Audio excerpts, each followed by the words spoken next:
నమస్కారం. నువ్వా నీనా అనేలా సాగినటువంటి మున్సిపల్ ఎన్నికల్లో ముందుగా ఊహించినట్లే అధికార కాంగ్రెస్ పైచేయి సాధిస్తోంది. అయితే మొత్తం 7 కార్పొరేషన్లలో 5 కాంగ్రెస్ పార్టీనే ఆధిక్యంలో కొనసాగుతుంది. ముఖ్యంగా కరీంనగర్, నిజామాబాద్లో మాత్రం బీజేపీ ముందంజలో ఉంది. ఇక కార్పొరేషన్లలో అంతగా ప్రభావం చూపినటువంటి బీఆర్ఎస్ పార్టీ వచ్చేసరికి మున్సిపాలిటీలో మాత్రం మెరుగైన స్థానాల్లో విజయం సాధిస్తోంది. జాగృతి అధ్యక్షురాలు కవిత మద్దతు ఇచ్చినటువంటి ఫార్వర్డ్ బ్లాక్ పార్టీ కూడా అది కూడా గద్వాల జిల్లాలో వడ్డేపల్లిలో ఖాతా తెరిచింది. మొత్తంగా మున్సిపల్ పల్స్ ఏ పార్టీకి మెరుగ్గా ఉందనేది మాత్రం మరికొన్ని గంటల్లో తెలియాల్సి ఉంది.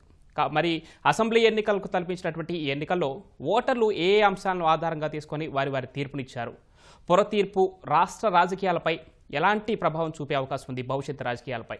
అదేవిధంగా అన్ని రాజకీయ పార్టీలు వీటిని సెమీఫైనల్గా భావిస్తున్నాయా, అంటే ఒక రెఫరెండంగా తీసుకుంటున్నాయా రాబోయే ఎలక్షన్స్కి అనేది చూసుకోవాలి.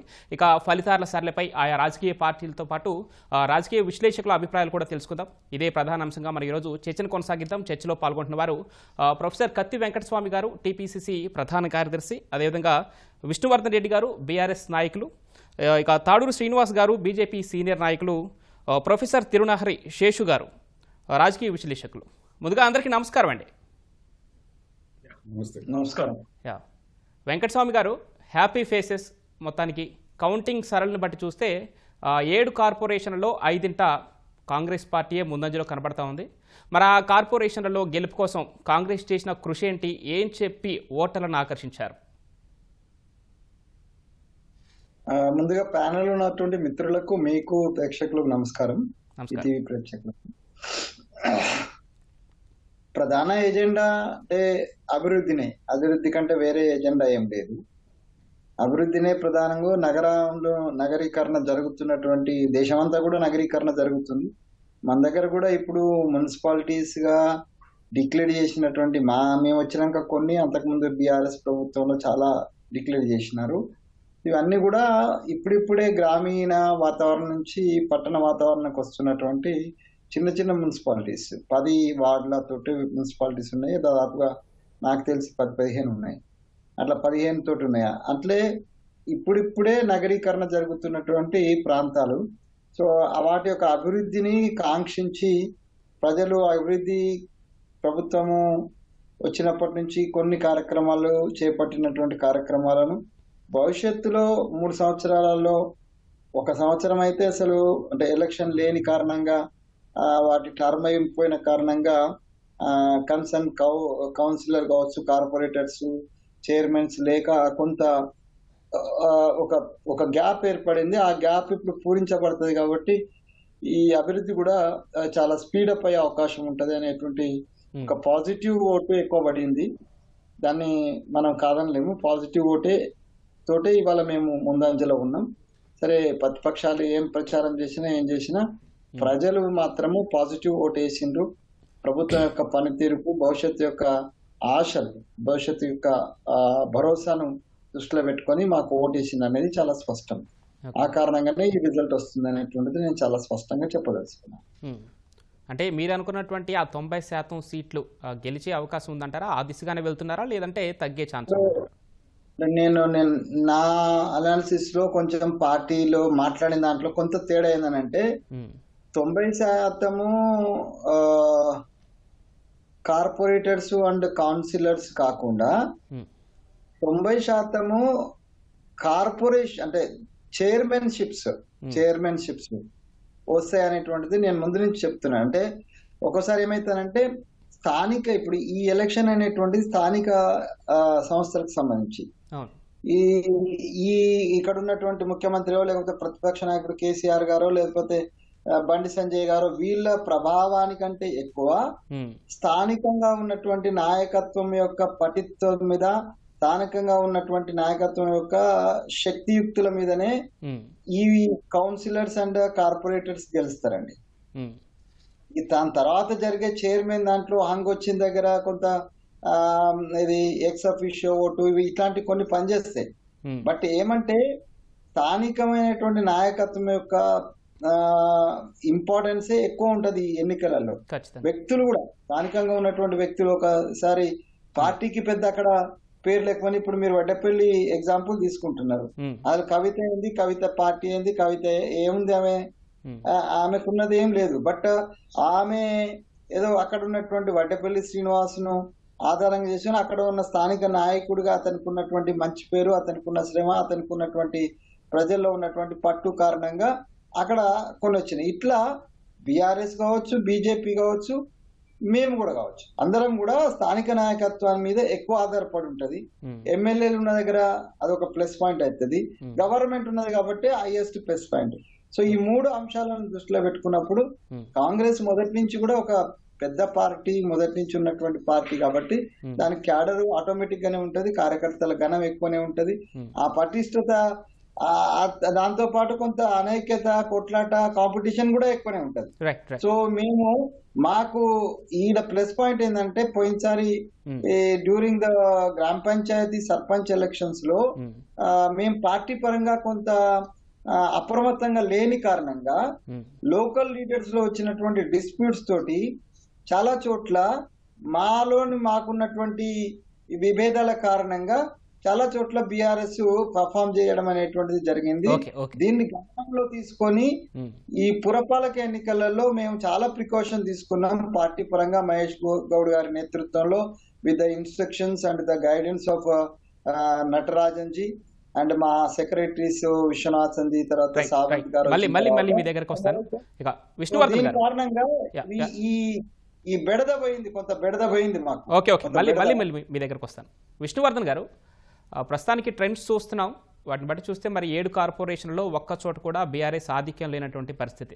ఎందుకంటారు? మరి మీ ఫోకస్ అంతా మున్సిపాలిటీలపైనే ఉందా, ఎలా?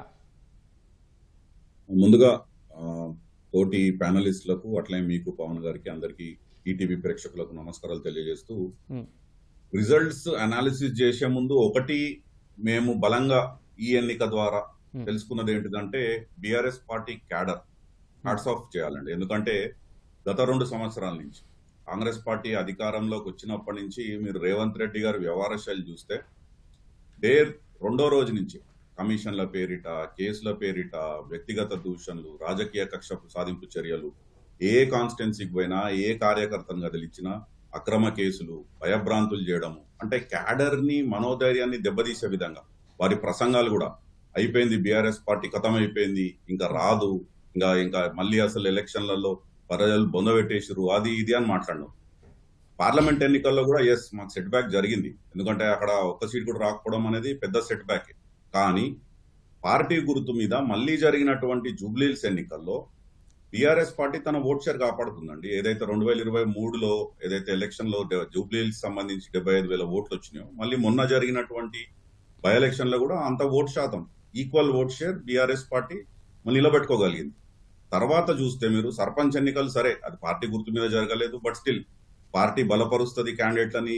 అక్కడ కూడా అంతా లోకల్ గా ఉన్న అట్మాస్ఫియర్, క్యాండిడేట్స్ ప్రభావం మీదనే ఎన్నికలు జరిగితే అక్కడ కూడా 40%, దాదాపు 40% సర్పంచులు, గ్రామ పంచాయతీలు గెలుచుకుందంటే అది ఆషామాషి విషయం కాదు. అంటే ఒక సిగ్నల్, ఒక స్ట్రాంగ్ సిగ్నల్ ఏం కనబడుతుంది అంటే, ప్రజలు బీఆర్ఎస్ వైపు మళ్ళీ మొగ్గు చూపుతున్నారు, కాంగ్రెస్ పైన వ్యతిరేకత పెరుగుతున్నది రోజు రోజుకి. అంటే ఇప్పుడు మీరు చూస్తే కేవలం 2 సంవత్సరాలు, ఎగ్జాక్ట్లీ 2 years లో మీరు బహుశా నాకు తెలియదు లేటెస్ట్ ఎంత ఉందో వార్డ్స్, బీఆర్ఎస్ పార్టీకి గెలిచిన వార్డులు కానీ, డివిజన్లు కానీ బ్రహ్మాండంగా ఉన్నాయి.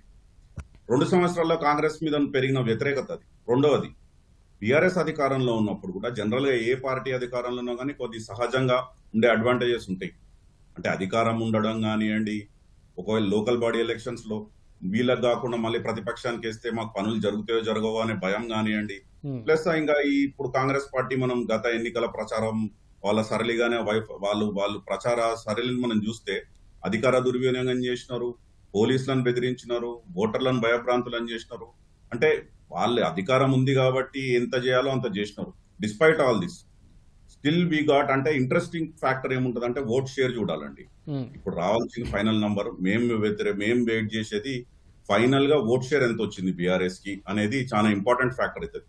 ఇప్పుడు వెంకటస్వామి గారు చెప్పినారు, మాకు మున్సిపాలిటీల మీద, కార్పొరేషన్ల మీద మా చైర్మన్లు, మా మేయర్లే ఉండాలని. అది ఇండైరెక్ట్ ఎన్నిక.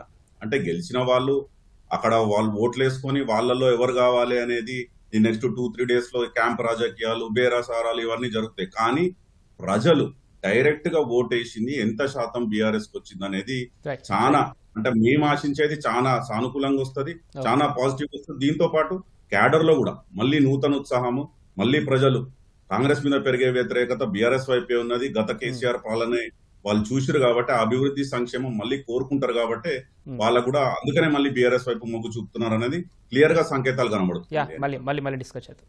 యా. తాడూరు శ్రీనివాస్ గారు, ఇటు చూస్తే నిజామాబాదు, కరీంనగర్ 2 కార్పొరేషన్లలో ఈ పార్టీ బీజేపీ లీడ్లో కొనసాగుతుంది. దీన్ని ఎలా చూస్తున్నారు? అదేవిధంగా అంటే దీని వెనక అధిష్టానం ప్రభావం ఎంతవరకు ఉందనుకోవచ్చు, లేకపోతే అక్కడ ఉన్నటువంటి స్థానిక ఎంపీలే పూర్తి బాధ్యత తీసుకున్నారా? ఇక్కడ ఈ విజయంలో ఎవరిది బాధ్యత?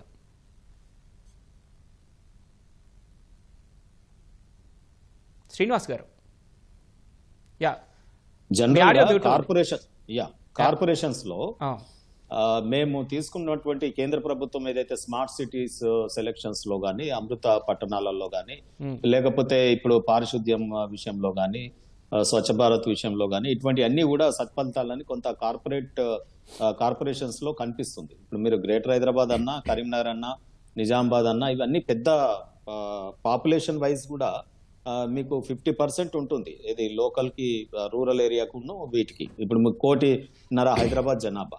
సో మొత్తం 3.5 కోట్లలో 1.5 జనాభా అంటే ఒకవేళ హైదరాబాద్ లో మేము మొన్న 48 సీట్లు గెలిచినాం అంటే దాదాపు ప్రజలలో బీజేపీ పార్టీ ఎక్కువ శాతంగా వేలునుకుంది. రెండోది, ఇక్కడ మీరు చూసినట్టయితే కాంగ్రెస్ పార్టీ ఇప్పుడు జబ్బలు జరుచుకోవడానికి ఏం లేదండి. ప్రతిపక్ష ఓట్లన్నీ కూడా కలిపితే ఈ రోజు అధికార పక్షానికి తక్కువనే ఉన్నాయి. అంటే ప్రతిపక్ష ఓటు చీలిపోయింది అంతే, in between BRS and BJP and some other MIM, CPM, CPI ఇట్లా ఉన్నాయి ఇండిపెండెంట్స్ కొన్ని చోట్ల. సో ఈ రకంగా అంటే ప్రతిపక్ష ఓటే ఇప్పుడు అప్పర్ హ్యాండ్ ఉంది కాబట్టి తెలంగాణ రాష్ట్రంలో రాష్ట్ర ప్రభుత్వం సంపూర్ణంగా వైఫల్యం చెందిందనే మనం అనవచ్చు. ఎందుకు నేను వైఫల్యం చెందిందనే వర్డ్ వాడుతున్నా అంటే, అధికార పక్షం ఎప్పుడు కూడా అడ్వాంటేజ్ ఉంటుంది లోకల్ బాడీ ఎలక్షన్స్ లో. జనరల్ గా ప్రజల మూడు ఏముంటుంది, రాష్ట్ర ప్రభుత్వంలో ఒక ఎమ్మెల్యే అధికారంలో ఉంటాడు, ఒక మంత్రి ఉంటాడు. ఇలా 18 మంది దాకా ఇప్పుడు క్యాబినెట్ డిజిగ్నేట్స్ ఉంటారు. సో ఆ 18 మంది మంత్రులు ఉన్న నియోజకవర్గాలలో ఉన్న మున్సిపాలిటీస్ ఏం కావాలి, మంత్రి ఆయన ఉన్నప్పుడు ఆటోమేటిక్ గా అక్కడ ఉన్నటువంటి మున్సిపాలిటీస్ లో లోకల్ లీడర్స్ అందరూ కూడా అటువైపు వేసేటటువంటి అవకాశం ఉంటుంది. ఎందుకంటే రేపు అభివృద్ధి ఇట్లయితేనే చేస్తాం, మాకు ఓట్లు పడితేనే చేస్తాం, మా పార్టీ గెలుస్తూనే చేస్తామని అన్నారు అనుకోండి. తర్వాత మీరు ఎమ్మెల్యేలను బేరీజ్ వేసుకోండి. ఇవాళ వీరికి ఉన్నటువంటి కాంగ్రెస్ పార్టీ ఎమ్మెల్యేలు, బీఆర్ఎస్ పార్టీ ఎమ్మెల్యేలు. బీఆర్ఎస్ పార్టీ ఇప్పుడు ఉన్నటువంటిది మరి పోగా మిగిలినటువంటిది 30-32. మీరు వాళ్ళల్లో మాకున్నటువంటి ఎమ్మెల్యేలు 8 మందే. మీరు చెప్తున్నది ఒకంత కరెక్టే. అయితే పార్లమెంట్ ఎలక్షన్స్ తీసుకుంటే మరి ప్రధాన ప్రతిపక్షాన్ని వెనకెట్టి సెకండ్ ప్లేస్ మీరు తీసుకున్నారు. కానీ ఇక్కడ దేశం కోసం ఆలోచించినప్పుడు మోడీ పరిపాలన, కేంద్ర ప్రభుత్వ పనితీరు, ఈ రోజు ప్రపంచ వ్యాప్తంగా భారతదేశం సాగిస్తున్నటువంటి మనుగడ, ఎకనామికల్ ఎంపవర్మెంట్ కానీ ఇవన్నీ కూడా అప్పుడు బేరీజ్ చేస్తారు. కాబట్టి దాంట్లో మాకు ఎదురు లేదు. ఈ దేశంలో కన్యాకుమారి నుంచి కాశ్మీర్ దాకా కావచ్చు, లేకపోతే మనకు ఇక్కడ వెస్ట్ నుంచి ఈస్టర్న్ ఇండియా వరకు ఈ రోజు మొత్తం సంపూర్ణంగా దేశంలో ఒక కాంగ్రెస్ 3 రాష్ట్రాలలో ఉంది. మిగతాదంతా కూడా బీజేపీ పార్టీ, 2-3 ఇవి ప్రాంతీయ పార్టీలు. అంటే ఇక్కడ స్థానికంగా అంటే నెక్స్ట్ అధికారం కోసం పోటీ పడేటువంటి ఒక బీజేపీ పార్టీ స్థానికంగా అభ్యర్థులు సెలెక్ట్ చేసుకోవడంలో కూడా కొంత తర్జన పడింది అనే దాంట్లో నిజం లేదా? ఇప్పుడు ఏమవుతుందంటే, కాంగ్రెస్ పార్టీ ప్రభుత్వంలో ఉంది, ప్రభుత్వం ద్వారా టికెట్ వస్తే నాకు డబ్బులు వస్తాయి, అధికార యంత్రాంగం ఉంటది, స్థానిక ఎమ్మెల్యే బలం ఉంటది, స్థానిక మంత్రి బలం ఉంటది, అధికార యంత్రాంగం ఉంటది, పోలీసు ముఖ్యంగా వీళ్ళందరూ కూడా ఫేవర్ ఉంటదని వాటికి ఎట్లాగో నేచురల్ గా ఉంటారు. బీఆర్ఎస్ పార్టీ కూడా డబ్బులలో విపరీతంగా ఇవ్వగలిగే కెపాసిటీలో ఉంది కాబట్టి కొంత మేరకు ఉంటది. మాది అది కాదు కదా సిద్ధాంతం. బీజేపీ పార్టీ డబ్బులతో గానో లేకపోతే తాగుడుతోనో గెలవాలనుకోదు కదా. సో ఈ రెండింటికి కొంత దూరంగా ఉంటుంది పార్టీ ఎంత లేదన్నా కానీ.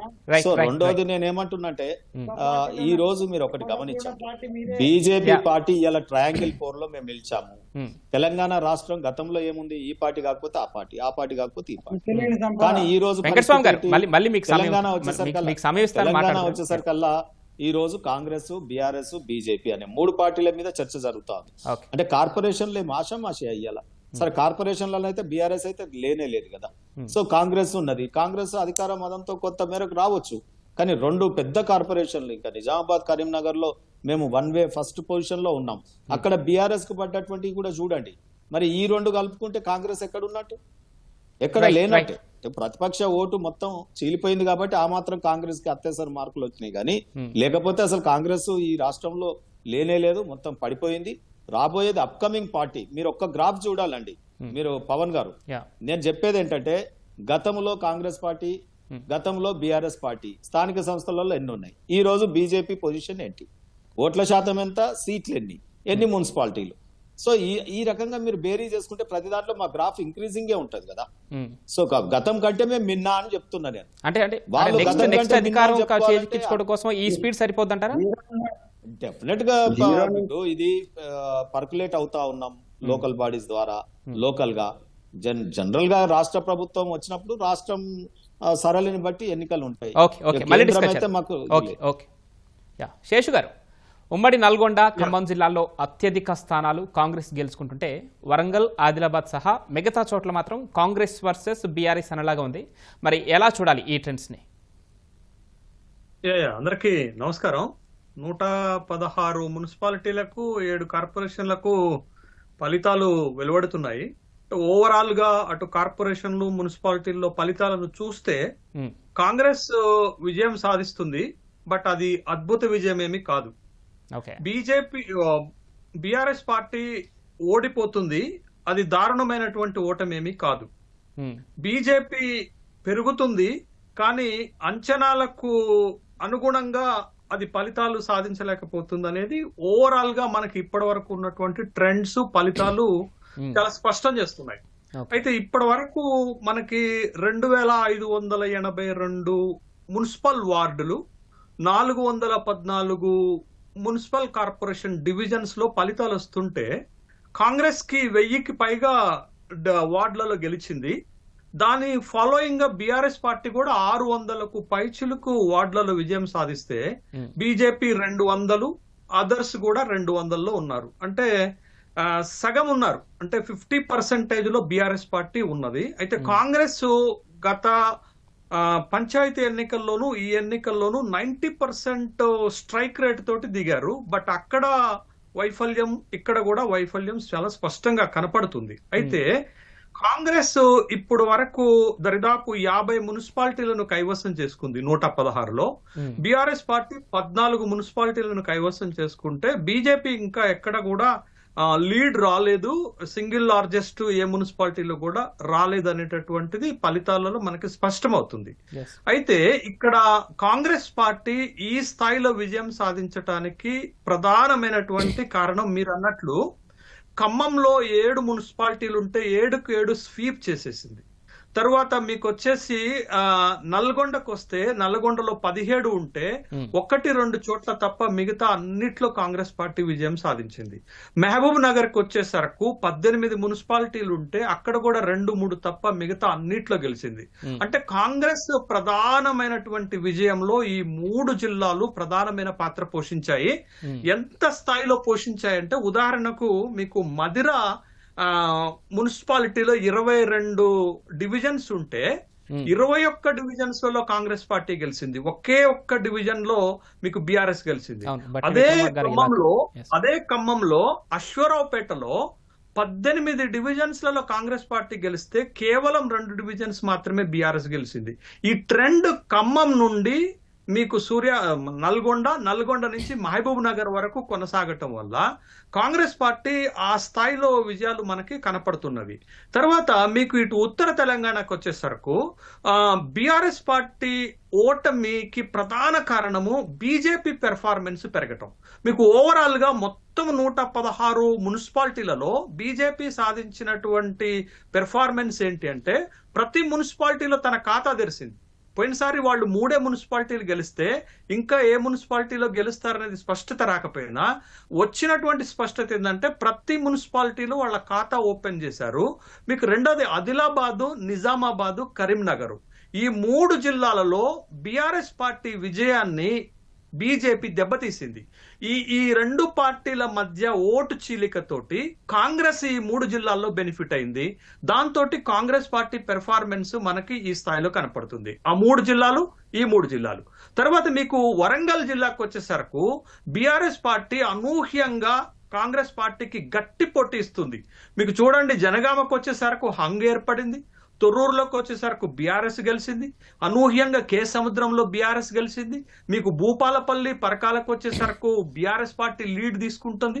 ఇక్కడ ఒక వరంగల్ జిల్లాకు వచ్చేసరికి బీఆర్ఎస్ పార్టీ కాంగ్రెస్ పార్టీకి గట్టి పోటీ ఇవ్వగలిగింది. కాబట్టి ఈ ఒక బీఆర్ఎస్ పార్టీకి ఇప్పటి వరకు ఫలితాల్లో మనకి స్పష్టంగా కనపడుతుంది ఏంటంటే మెదక్ జిల్లాలో హైయెస్ట్ మున్సిపాలిటీలు ఉంటాయి. మొత్తం మున్సిపాలిటీలలో 19 మున్సిపాలిటీలు ఉంటాయి. అక్కడ బీఆర్ఎస్ పార్టీ కాంగ్రెస్ కంటే మెరుగైనటువంటి స్థితిలో ఉండటం వల్ల ఇవాళ బీఆర్ఎస్ పార్టీ కూడా ఒక 20 మున్సిపాలిటీల నుంచి 20కి పైగా మున్సిపాలిటీలలో సింగిల్ లార్జెస్ట్ పార్టీగాను ఆ మున్సిపాలిటీలను కైవసం చేసుకునేటట్టుగా మనకు కనపడుతుంది. అయితే గత ఎన్నికలకు ఈ ఎన్నికలకు గనక మనం తేడా చూస్తే మీకు 2020లో జరిగినటువంటి మున్సిపల్ ఎన్నికల్లో 120 మున్సిపాలిటీలకు ఎన్నికలు జరిగితే బీఆర్ఎస్ పార్టీ సింగిల్ గా 110 గెలిచింది. కాంగ్రెస్ కి ఈసారి ఆ పెర్ఫార్మెన్స్ లేదు. కాంగ్రెస్ 70 నుండి 80కి మాత్రమే పరిమితం అయ్యేటటువంటి అవకాశం మనకి కనపడుతుంది. అంటే గత ఎన్నికల్లో బీఆర్ఎస్ ఏ స్ట్రైక్ రేట్ సాధించిందో ఈ ఎన్నికల్లో కాంగ్రెస్ పార్టీ అంత స్ట్రైక్ రేట్ కి రావటం లేదు అనేది మనం గమనించాలి. అయితే కాంగ్రెస్ కి ఈ స్థాయి విజయం జరగటానికి ఒక 3 ప్రధానమైనటువంటి కారణాలు ఉన్నాయి. ఒకటి, సహజంగా ఎప్పుడైనా లోకల్ బాడీ ఎలక్షన్స్ లో అధికారంలో ఉన్నటువంటి పార్టీకి ఒక అడ్వాంటేజ్ ఉంటుంది. ఆ అడ్వాంటేజ్ ఇవాళ కాంగ్రెస్ కి ఇక్కడ ఒకటి. రెండోది, ముఖ్యమంత్రి ప్రచారం. సాధారణంగా ఇట్లాంటి లోకల్ బాడీ ఎన్నికలలో ముఖ్యమంత్రులు ప్రచారం చేయరు. కానీ ఈ ముఖ్యమంత్రి చాలా చోట్ల మీకు కార్నర్ మీటింగ్స్ పెట్టిండు, బహిరంగ సభలు పెట్టి అక్కడ ఎక్కడైతే కాంగ్రెస్ వీక్ ఉందో అక్కడ మీకు చూడండి, కొత్తగూడెం వీక్ కనపడింది, అక్కడ ప్రచారం చేశారు. తర్వాత భూపాలపల్లిలో వీక్ కనపడింది, అక్కడికి వెళ్లి ప్రచారం చేశారు. అంటే వీకెస్ట్ జోన్స్ లో తను ప్రచారం చేయటం వల్ల కాంగ్రెస్ పార్టీ పెర్ఫార్మెన్స్ పెరిగింది. ఇది 2. మూడోది, పోల్ మేనేజ్మెంట్. కాంగ్రెస్ చేసినంత పోల్ మేనేజ్మెంట్ బీజేపీ బీఆర్ఎస్ చేయలేదనేది. తర్వాత 4వది, గత ఎన్నికల నైరాశ్యం నుండి బీఆర్ఎస్ పార్టీ ఇంకా బయటపడలేదు కాబట్టి స్థానికంగా వాళ్ళు సొంతంగా ప్రచారం చేసుకున్నారు తప్ప కాంగ్రెస్ లెక్క ఒక ఆర్గనైజ్డ్ గా ప్రచారం చేయలేకపోయారు. ఓ పక్క ముఖ్యమంత్రి ఆ స్థాయిలో అగ్రెసివ్ గా ప్రచారం చేస్తుంటే బీఆర్ఎస్ వైపు నుంచి ప్రధానమైనటువంటి నాయకుడు కేసీఆర్ ప్రచారంలోకి రాకపోవటం, ఆ వెలితి కనపడింది. బీఆర్ఎస్ శ్రేణుల్లో ఆ నైతిక స్థైర్యం పెరగలేదు, ఆ అగ్రెసివ్నెస్ పెరగలేదు. కాబట్టి బీఆర్ఎస్ పెర్ఫార్మెన్స్ బాగున్నప్పటికి కూడా తీవ్ర స్థాయిలోకి రాలేదు. అంటే కాంగ్రెస్ ని ఓడించి ఒక బలమైనటువంటి పార్టీగా ఎమర్జ్ అవ్వటానికి కావలసినటువంటి ఒక స్ట్రెంగ్త్ రాలేదు. తర్వాత మీరు ఇందాక నుంచి ఒక క్వశ్చన్ అడిగారండి, కార్పొరేషన్లలో ఎందుకు కాంగ్రెస్ లీడ్ తీసుకుంటుంది, బీఆర్ఎస్ పార్టీ ఎందుకు వీక్ గా ఉంది, బీజేపీ ఎందుకు 2 కార్పొరేషన్లలో పెర్ఫార్మెన్స్ ఇస్తుందంటే చాలా సింపుల్ లాజిక్ అండి. ఇక్కడ ఒక వ్యూహాత్మకమైన ఎత్తుగడ కాంగ్రెస్ వేసిందండి. మొత్తం 7 కార్పొరేషన్లలో 4 కార్పొరేషన్లు కొత్తగా అప్గ్రేడ్ అయినవి, 3 మాత్రమే పాతవి. ఈ 3 పాత వాటిలలో ఒకే ఒక్క రామగుండంలో కాంగ్రెస్ మెజారిటీ ఉంది.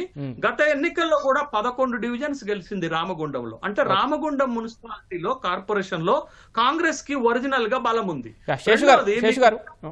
మళ్ళీ డిస్కస్ చేద్దాం, ఇదే టాపిక్ మళ్ళీ డిస్కస్ చేద్దాం. ఇప్పుడు ఒక చిన్న విరామం తీసుకుందాం ప్రత్యేక చర్చా కార్యక్రమాలు. వెంకటస్వామి గారు, ఇప్పుడు శేషు గారు చెప్పింది విన్నారు, కాంగ్రెస్ సాధించేదేమీ అద్భుత విజయమేమీ కాదు అన్నట్టు చెప్తున్నారు. అదేవిధంగా బీఆర్ఎస్ కూడా అనుకున్న పురోగతి లేదు, బీజేపీ అనుకున్నంత మెరుగైన స్థానాలు అయితే కైవసం చేసుకోవడం. ముఖ్యంగా కాంగ్రెస్ గురించి మాట్లాడితే మున్సిపల్ ఎన్నికల్లో 2 ఏళ్ల పాలనకు రెఫరెండం అని కాంగ్రెస్ పార్టీ నేతలు చెప్తున్నారు. మరి ఇప్పుడు కూడా అదే మాట మీద ఉన్నారా? అదేవిధంగా ఇందాక శేషు గారు చెప్పినట్టు గతంలో కాంగ్రెస్ పార్టీ ప్రతిపక్షంగా ఉన్నప్పుడు కంటే ఇప్పుడు ప్రతిపక్షంగా ఉన్నటువంటి బీఆర్ఎస్ పార్టీ మెరుగైన స్థానాలు కైవసం చేసుకుంటుంది అనేదానికి మీ సమాధానం ఏంటి? కాంగ్రెస్ లాస్ట్ టైం ఎలక్షన్స్ టైంలో కాంగ్రెస్ పార్టీ యొక్క లీడర్షిప్ నైరాశ్యంలో ఉండింది. వరుస ఎన్నికలు ఓటములు, ఉత్తమ్ రెడ్డి గారు మాకు ప్రెసిడెంట్ గా ఉన్నారు, అంటే కంటిన్యూస్ 2014 నుంచి దాదాపుగా ఉత్తమ్ గారి నేతృత్వంలో 50 ఎలక్షన్స్ ఓడిపోయినాం మేము. ఒక రకమైనటువంటి నైరాశ్యం, ఆత్మస్థైర్యం కోల్పోయి ఉన్నటువంటి స్థాయిలో ఆ రోజు ఉంది.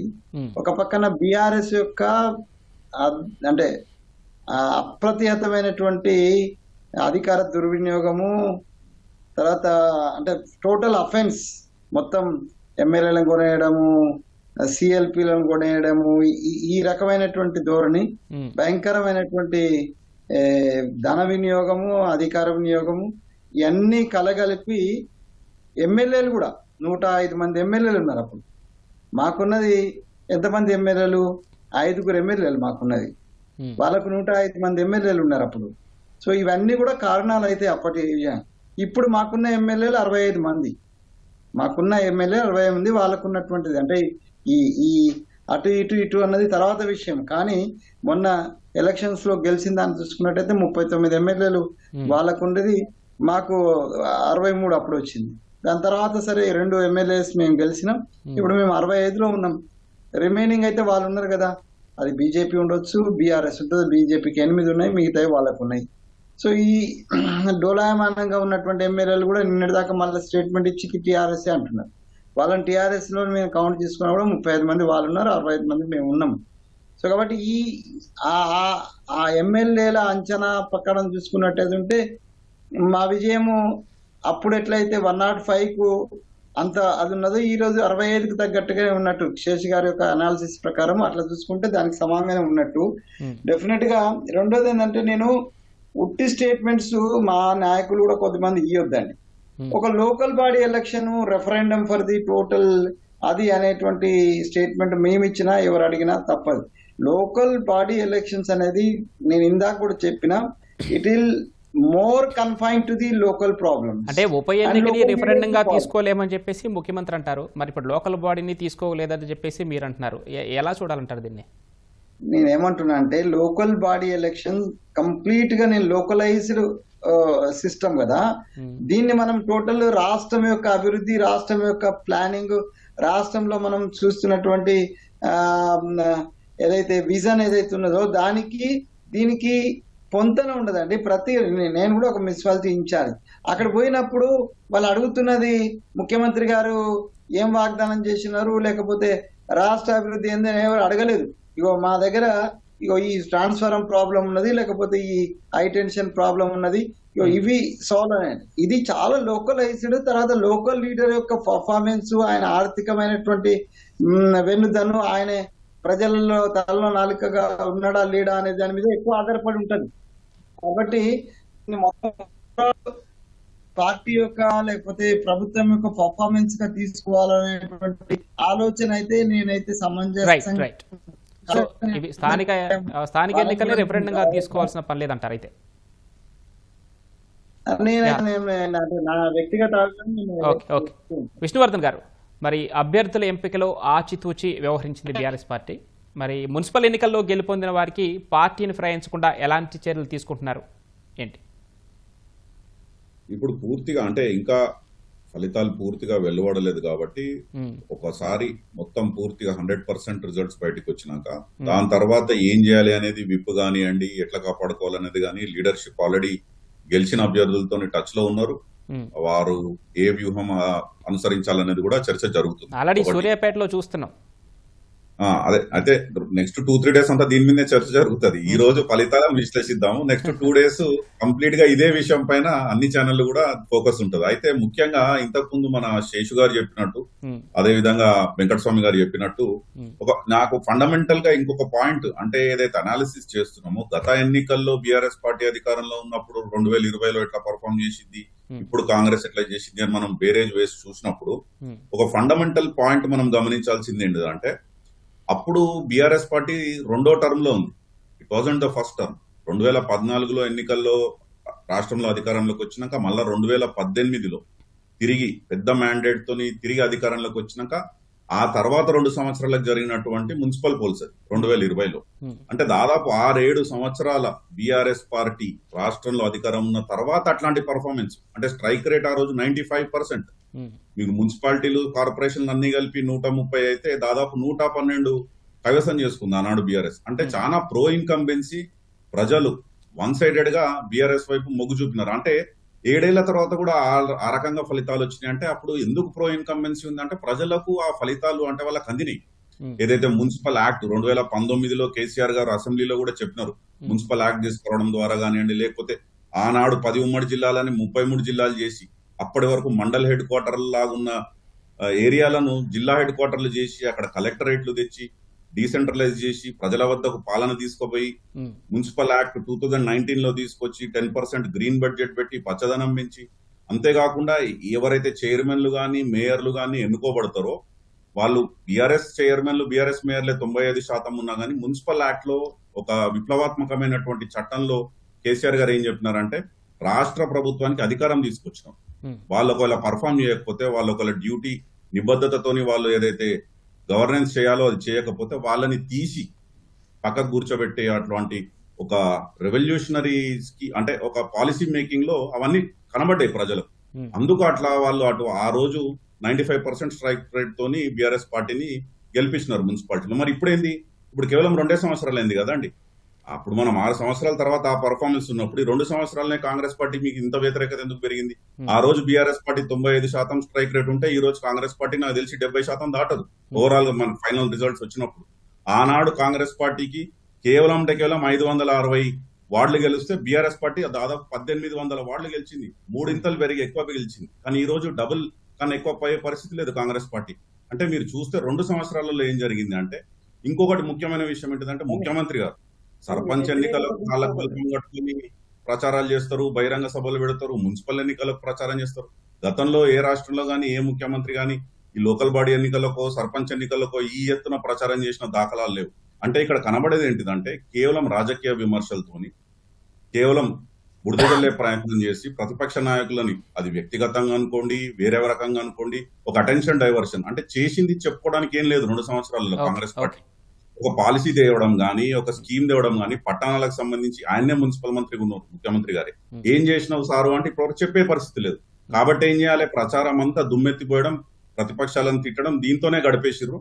కాబట్టి 2 సంవత్సరాలలో ఇంత వ్యతిరేకత ఉన్నది అంటే ఇంకా రాబోయే 3 సంవత్సరాలలో ఏ ఎత్తున పెరగబోతుందో అది రాబోయే కాలమే చెప్తుంది. శేషు గారు, ఇందాక మనం మధ్యలాగాం, ఇప్పటివరకు చూస్తున్న ట్రెండ్స్ ప్రకారం ఇందాక మీరు చెప్పిన దాన్ని బట్టి మరి మున్సిపల్ ఎన్నికల్లో ఏ ప్రధాన అంశాలు ప్రభావం చూపాయంటారు? అంటే అధికార పార్టీ ఇచ్చినటువంటి సంక్షేమ పథకాలా, లేకపోతే అధికార పార్టీ పైన కాంగ్రెస్ ప్రభుత్వం పైన ప్రతిపక్షాలు చేసినటువంటి ఎక్కుపెట్టినటువంటి ఆ విమర్శల ఏది ప్రభావం చూపించిందంటారు? అసలు ఈసారి ఎన్నికల ప్రచారంలో ఎక్కడైనా పట్టణాలు నగరాల సమస్యల మీద ఫోకస్ అయి చర్చ జరిగిందా? ప్రచారంలో ఆ అంశాల గురించి ఎవరన్నా మాట్లాడారా? కాంగ్రెస్ పార్టీ పన్నిన వ్యూహంలో ప్రతిపక్షాలు ఆ ట్రాప్ లో పడిపోయినాయి. ఎందుకనంటే కాంగ్రెస్ పార్టీ ముఖ్యంగా ముఖ్యమంత్రి ప్రచార బాధ్యతలు చేపట్టి ఒక వ్యూహాత్మకమైన ఎత్తుగడ ఏంటంటే వ్యక్తిగత దూషణలు, తర్వాత గట్టిగా విమర్శలు, తర్వాత పరస్పర విమర్శలు, దీనికి శృతి మించినటువంటి విమర్శలతోటి మొదలు పెట్టేసరికి వాటికి కౌంటర్ ఇచ్చేటటువంటి కార్యక్రమం, వాటి మీద స్పందించేటటువంటి దాంతోటే ప్రతిపక్షాలకి సరిపోయింది. కానీ వాస్తవంగా వాళ్ళు ప్రజలు ఎదుర్కొంటున్నటువంటి సమస్యలు, నగరాల్లో తిష్ట వేసుకున్నటువంటి సమస్యలు, నగరాల్లో నెలకొని ఉన్నటువంటి సమస్యలన్నిటినీ కూడా ఫోకస్ చేసి ప్రజల ముందు పెట్టుంటే ఇంకొంత మెరుగైనటువంటి ఫలితాలు ప్రతిపక్షాలు సాధించే అవకాశం ఉండే. కానీ కాంగ్రెస్ లాగిన ట్రాప్ లో వాళ్ళు పడిపోవటం వల్ల ఈ చుట్టూ అసలు ఎలక్షన్ ప్రచారం అంతా కూడా జాతిపితతో మొదలై మోడీ మోరీలు గడుగుతాడా అనే దాకా వెళ్ళిపోయింది. అక్కడ చర్చ అంతా దాటి చుట్టే తిప్పేటటువంటి వ్యూహంలో కాంగ్రెస్ సక్సెస్ అయింది. ఆ కాంగ్రెస్ పన్నిన ట్రాప్ లో పడిపోవటంలో ప్రతిపక్షాలు మెరుగైనటువంటి ఫలితాలు సాధించారు. అసలు వాస్తవంగా ఈ 2 సంవత్సరాల కాలంలో మీకు నగరాలలోను పట్టణాలలోనూ జరిగినటువంటి అభివృద్ధి, స్పెసిఫిక్ డెవలప్మెంట్ ఏంటి అనేటటువంటి ప్రశ్న ఎక్కడ రాలే. మీకు 2024-25 బడ్జెట్ లో మొదటి బడ్జెట్ కాంగ్రెస్ పెట్టిన బడ్జెట్ లో హైదరాబాద్ డెవలప్మెంట్ కి 10,000 కోట్ల రూపాయలు కేటాయించారు. అవి ఎక్కడ ఖర్చు పెట్టారండి అని ఒక్క ప్రశ్న రాలేదు. తర్వాత ఆయా మున్సిపాలిటీలకు ముఖ్యమంత్రి ప్రచారానికి వెళ్ళినప్పుడు, ఉదాహరణకు మీకు భూపాలపల్లి వెళ్ళినప్పుడు అక్కడ కాంగ్రెస్ పార్టీ ఓడిపోయే పరిస్థితి ఉంటే ఒక ప్రచార ఎత్తుగడలో నేను ఏ జిల్లాలను రద్దు చేయను, జిల్లాల్లో మార్పులు చేసే అవకాశం లేదన్నారు. కానీ ఎలక్షన్స్ కు ముందు జరిగినటువంటి పెద్ద గొడవ ఏంటది? జిల్లాలు మారుస్తున్నారు, కొత్త జిల్లాలు ఏర్పాటు చేస్తున్నారు, పాత జిల్లాలు కలుపుతున్నారని. కానీ అక్కడ వ్యూహాత్మకంగా ఆయన మాట్లాడితే దాన్ని ఎక్స్పోజర్ గా ప్రజల్లోకి తీసుకెళ్లేటటువంటి ప్రయత్నము అంతగా ప్రతిపక్షాలు చేసినట్టుగా కనపడలేదు. ఇది ఒకటైతే, రెండోది చాలా కీలకమైన అంశాన్ని మనం గమనించాలి. ఈసారి ఎన్నికలకున్న ప్రత్యేకత ఏంటంటే ట్రయాంగిల్ ఫైట్ జరిగింది. ముఖ్యమంత్రి గారే చెప్పారు ఇది రెఫరెండం కాదు అని ఒక పక్క చెప్పేసి, ఇంకొక పక్క త్రిముఖ పోటీ జరుగుతుంది అని ఒక ఎత్తుగడ వేశారు. పొలిటికల్ స్ట్రాటజీలో త్రిముఖ పోటీ జరిగింది. ఈ త్రిముఖ పోటీలో జరిగినటువంటిది ఏంటి అని అంటే, ముఖాముఖి పోటీ జరిగినప్పుడు పరిస్థితి ఫలితం వేరుగా ఉంటుంది. బట్ త్రిముఖ పోటీ జరగటము, కొన్ని చిన్న పార్టీలు కొన్ని చోట్ల బలంగా ఉండటంతో ఏం జరిగింది అని అంటే, బీజేపీ బీఆర్ఎస్ అవకాశాలను 3-4 జిల్లాల్లో దెబ్బతీసింది. ఇంకా మెదక్ జిల్లాలో బీఆర్ఎస్ పెర్ఫార్మెన్స్ ఇంకా బాగుండేదే, కానీ బీజేపీ వల్ల చాలా చోట్ల దెబ్బతిన్నారు వాళ్ళు. అక్కడ మెదక్ జిల్లాలో ఉన్నటువంటి అడ్వాంటేజ్. తర్వాత హైదరాబాద్ కి బయటకు వచ్చి ఉన్నటువంటి ఈ శివారు ప్రాంతాల్లో జరిగిన మున్సిపాలిటీలలో కూడా బీజేపీ వల్ల దెబ్బతిన్నారు. నిజామాబాద్ లో, కరీంనగర్ లో, ఆదిలాబాద్ లో కూడా అదే నష్టం జరిగింది. వేరాస్ బీఆర్ఎస్ కి నష్టం జరిగితే కాంగ్రెస్ కి ఎంఐఎం రూపంలో లాభం జరిగింది. అక్కడ వాళ్ళ మద్దతు పరోక్షంగానో ప్రత్యక్షంగానో మీకు జూబ్లీ హిల్స్ లో దొరకటం వల్ల వాళ్ళకి కొంత అడ్వాంటేజ్ జరిగింది. కాబట్టి ఈ త్రిముఖ పోటీల్లో ఎక్కువగా నష్టపోయింది బీఆర్ఎస్ అయితే, కాంగ్రెస్ కి ఒక విధంగా ఓటు చీలిపోవటం వల్ల వాళ్ళకి మేలు జరిగింది అనేటటువంటి విషయం. మీకు ప్రతి మున్సిపాలిటీలు చూస్తే ఫలితాల పరంగా అట్లనే ఉంది. ఇవాళ 14 ఇప్పటి వరకు ఉన్నటువంటి సమాచారం మేరకు 14 మున్సిపాలిటీల్లో హంగ్ ఉంది. బట్ ఇది 20 కావచ్చు. మొత్తం తుది ఫలితాలు వచ్చేసరికి 20 మున్సిపాలిటీల్లో హంగ్ ఉంది. బట్ ఆ హంగ్ ఉన్నటువంటి మున్సిపాలిటీలలో ఎంఐఎం, బీజేపీ, అదర్స్, సిపిఎం, సిపిఐ మద్దతు ఎవరికి దొరికితే వాళ్ళకే మీకు వచ్చేటటువంటి అవకాశం ఉంటుంది. మంచి పవన్ గారు ఒక్క మాట కేతనపల్లి మున్సిపాలిటీని తీసుకోండి. కేతనపల్లి మున్సిపాలిటీలో బీఆర్ఎస్, సిపిఐ పొత్తు పెట్టుకొని పోటీ చేయడం వల్ల ఆ మున్సిపాలిటీని బీఆర్ఎస్, సిపిఐ గెలుచుకోగలిగింది.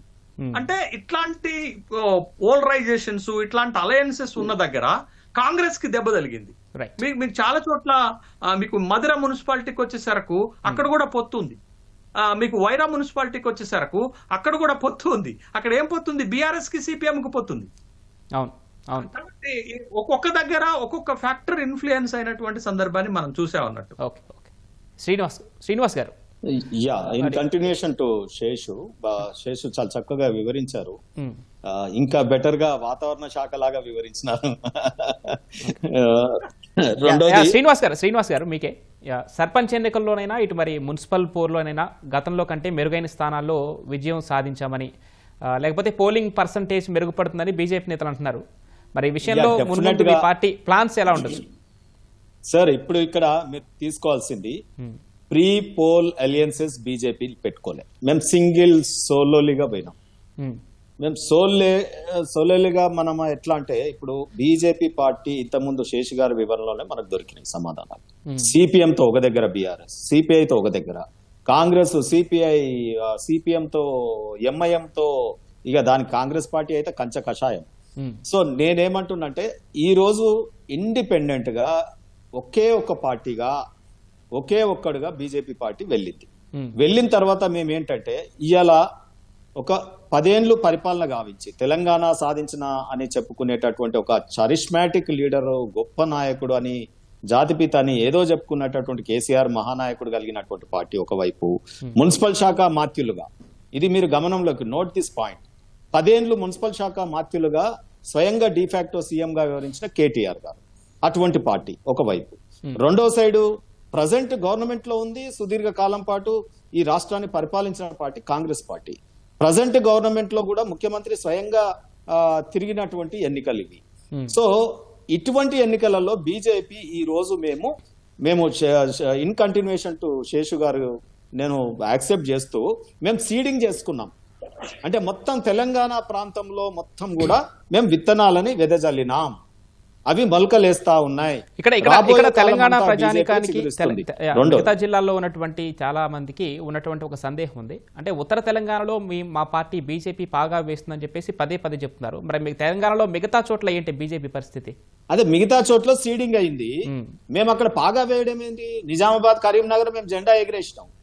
ఇలా కొత్తగా ఏర్పడిన చిన్న మున్సిపాలిటీస్, రూరల్ ఏరియా నుండి ఇవాళ మంగ్రేగా నిధులు రాకుండా చేసి, ఇది చేయకుండా చేసి, టాక్సేషన్ పెంచుకోవడానికి కొన్ని కార్పొరేషన్లన్నా గెలిచినట్టు చూపించుకోవడానికి ఆయన ప్రజల మీద ప్రేమతో కాదు కొన్ని కార్పొరేషన్స్ చేయడం జరిగింది, కొన్ని మున్సిపాలిటీస్ కొత్తగా ఏర్పాటు చేయడం జరిగింది. ఎందుకంటే నిజంగానే అది జరిగిందని నిజంగానే భావిస్తున్నారా? ఎందుకంటే మీతో పాటు సమానంగా ఉన్నారు స్వతంత్రులు. నేనేమంటున్నా, స్వతంత్రులు అండి. లోకల్ బాడీ ఎన్నికలలో స్వతంత్రులు common, it's very quite common. So పార్టీల స్థితిగతులు నేను మాట్లాడుతా ఉన్నా. మీరు చూడండి, ఇప్పుడు మీ ప్రశ్నల్లోనే అర్థం ఉంది. ఇప్పుడు కాంగ్రెస్ పార్టీ బీఆర్ఎస్ పార్టీ మాట్లాడుతున్నప్పుడు ఒక్క ప్రశ్న కూడా లేదు, కానీ మమ్మల్ని ప్రశ్నలు సంధించుతా ఉన్నారు మీరు పదే పదే ప్రశ్నలు. అంటే దాని అర్థం ఏంటి? మా పర్ఫార్మెన్స్ మీద మీకు అనేక రకమైనటువంటి సంశయాలన్నీ నివృత్తి చేసుకుంటా ఉన్నారు. సో ఈ రోజు తెలంగాణలో వీఆర్ ద గేమ్ ప్లేయర్. ఇవాళ మేము ఫీల్డ్ లో ఉన్నాం. ఇవాళ యాక్చువల్ గా మేము వీఆర్ నాట్ ఎంపైర్. ఇప్పుడు రాబోయే కాలంలో బీఆర్ఎస్ పార్టీ ఎంపైర్ గా వ్యవహరిస్తుంది. బీజేపీ కాంగ్రెస్ ని నిలువరించాలంటే, ఇవాళ ఎంఐఎం కాంగ్రెస్ దోస్తీని ఎండగట్టాలంటే, ఇవాళ కాంగ్రెస్ పార్టీ ఎక్కడ చూడు సార్, ఇప్పుడు నిర్మల్, బైన్సా ఇలాంటి వాటి దగ్గర కాకుండా, లేకపోతే కొన్ని మున్సిపల్ ఎంఐఎం పోటీ చేసిన దగ్గర కాకుండా రిమైనింగ్ ముస్లిం ఓట్స్ అన్ని ఏ పార్టీకి పడ్డాయి సార్? ఇవాళ కాంగ్రెస్ పార్టీ గంప గుత్తగా పడ్డాయి. సో ఆ రకంగా వారు బయటపడ్డారు. సో నేనేమంటున్నా, నేను అందుకే శేషు గారి విశ్లేషణ మరీ చెప్తాను, అకాడమిక్ గా ఉంది ఈ రోజు. నేను చాలా నేను ఆషామాషిగా చెప్పట్లేదు. ఈ రోజు తెలంగాణ ప్రతి చోట కాషాయమయం అయ్యింది. మేము సీడింగ్ చేసుకున్నాం. రాబోయే ఎన్నికలలో మీరు చూడండి, ఇవాళ ఎన్నిక ఏదైనా కావచ్చు, రేపు ఎంపీ కావచ్చు, ఎమ్మెల్యే కావచ్చు, ఇంకోటి కావచ్చు. మాకు ఎమ్మెల్యేలు లేరు, మేము ప్రభుత్వంలో లేము, గతంలో మేము ప్రభుత్వంలో లేము, మేము డబ్బులు వెదజల్లలే. ఇవాళ మద్యం మీరు లెక్కలు తీయండి, ఈ నెలలో అమ్ముడుపోయినటువంటి సరుకు మీరు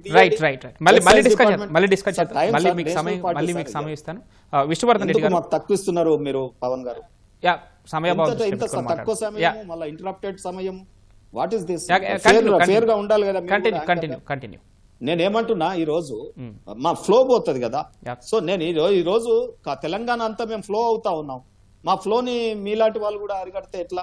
నేను ఈ రోజు సమాన అవకాశాలు ఇస్తున్నాను దృష్టిలో పెట్టి, నేను కమలం వికసిస్తుంది పవన్ గారు, నేను ఒకటే చెప్తా ఉన్నాను. ఈ రోజు బీఆర్ఎస్ పార్టీ డెఫినెట్ గా బీఆర్ఎస్ పార్టీ కొంత కనుమరుగు అవుతా ఉంది. ఆ కనుమరుగైన ప్లేస్లలో ఇలా మెదక్లో మేము వారి స్పేస్ తీసుకుంటా ఉన్నాం. Yes, it is true.